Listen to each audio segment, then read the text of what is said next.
Hello, on this session today, I would like to talk to employees or people who are working 9 to 5 and maybe considering maybe entrepreneurship or the world of business is for them.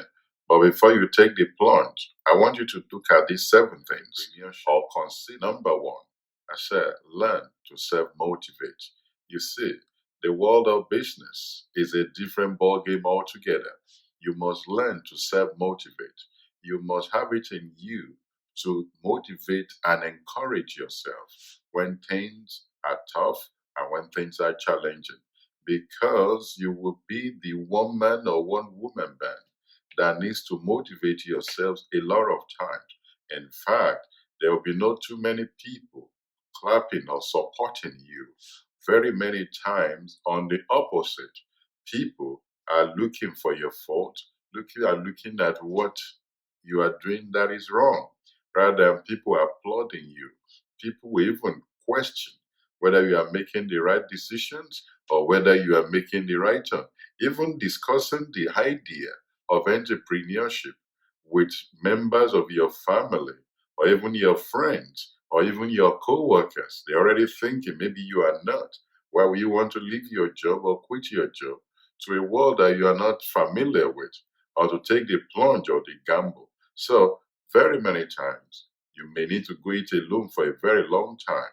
And there are competitions in the world of business, and you need to navigate all of this. So learning to self-motivate is critical for anyone that will function in the world of business. So learn to self-motivate. Can I self-motivate?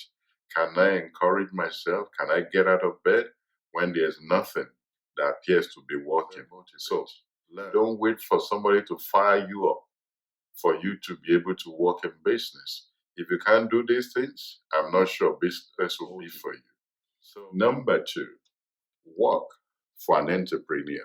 I'm not talking of or an entrepreneur who has made loads of money and is just playing golf or playing tennis. I'm talking of an entrepreneur who is in the hustling phase of their business now. Somebody who is going out there to go and hustle. Somebody who is bringing innovations, new ideas, new products to the market. So work for someone. You'll be able to understand what makes them tick. What is it that gets them going? You'll be able to see behind the scene of the world of business. Everything is not what you read in a book. Everything is not what somebody told you. But if you work with someone, a CEO, or you are mentored by an entrepreneur, you'll be able to see behind the scene of what gets people going and what makes them successful. So work for someone. You see the exact hours they work in order to make their business work. This will prepare you mentally and emotionally in order to prepare for the adventure of entrepreneurship.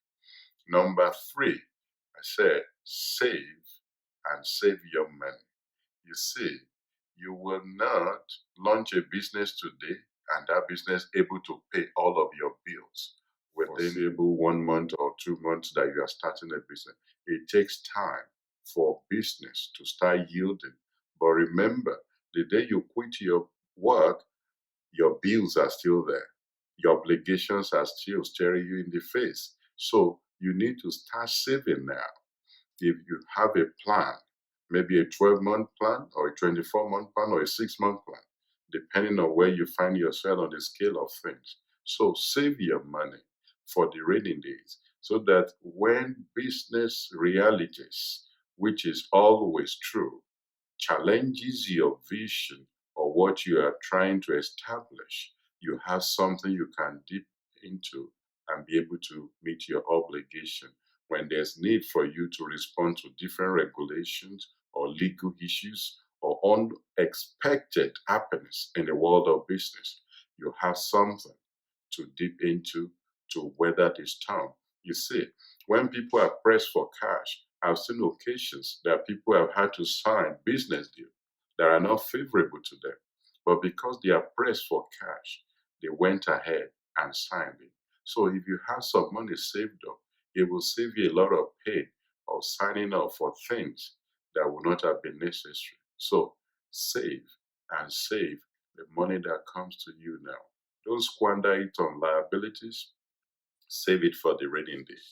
Number 4, I said experiment working 80 to 90 hours a week in your current work. I know a lot of people that do 9 to 5, they work about 40 or 45-hour week depending. But for you to be an entrepreneur works upward of 80, 90 hours a week. Experiment with that in your current place of work. Try it for 6 months, try it for 12 months, and see how well you hold up. Because entrepreneurs work insane hours. They keep going at it until they become successful. So if you can handle long working hours, you see, there's no smart way to outsmart hard work. There's no point in entrepreneurship where you work less. As you become more successful, you work harder. Take, for example, Jeff Bezos, the richest man in the world. Do you think he's sleeping on one island and Amazon is just roaring on its own? Mark Zuckerberg, one of the youngest, richest men in the world. Do you think he's just sleeping somewhere or slouching on a couch and Facebook is just getting bigger by itself? So working hard is one of the currencies that makes entrepreneurs successful. And number 5, learn how to sell. You see, there's no business without sales skills. You will need to learn how to sell, whether online or whatever. You will need to learn how to sell. Sales skills is very critical in the world of business. Whether you are pitching your product or you are pitching your ideas, you must learn how to sell. Whether by one-to-one or group presentation, it will come handy for you. So learn how to sell. Number 6, network and relationship. For you in your work now, keep contact and records of everyone that you have made contact with. Also, grow and nurture relationship. Keep all your details of your contact, because buried in the number of contacts that you have might be the person you need to help your business to thrive when you finally get into the world of business. It might be within contacts that you have someone who knows a company that you want to trade with. It might be someone that will introduce you to the next business or the next company that will patronize you and pull your business up. So, for example, when people are talking about, I need capital or I want to raise some cash to expand my business or to invest into my business, I'll be like, look into your contacts. Look at people that may know someone that could be of help in their situation. Finally, number 7, be self-aware of your weaknesses and your strengths. You see, you need to be real to yourself in the world of business. You need to know what you are good at, and you must know what you suck at. When you know your strength, you know what your strengths are, and when you know your weaknesses as well, you run a bit of a SWOT analysis on yourself. It helps you to be able to know what kind of skill you need to acquire, what kind of training works for you, and what kind of skill set can you bring into your team to complement what you are doing. I believe if you can pull all of this together, you'll be ready to get into the adventure of entrepreneurship and business. If you listen to this and you think you are getting ready, there should be a link where you can watch the video on how to become an entrepreneur. And down here, there should be a link for you to subscribe to this channel. I'll see you next time.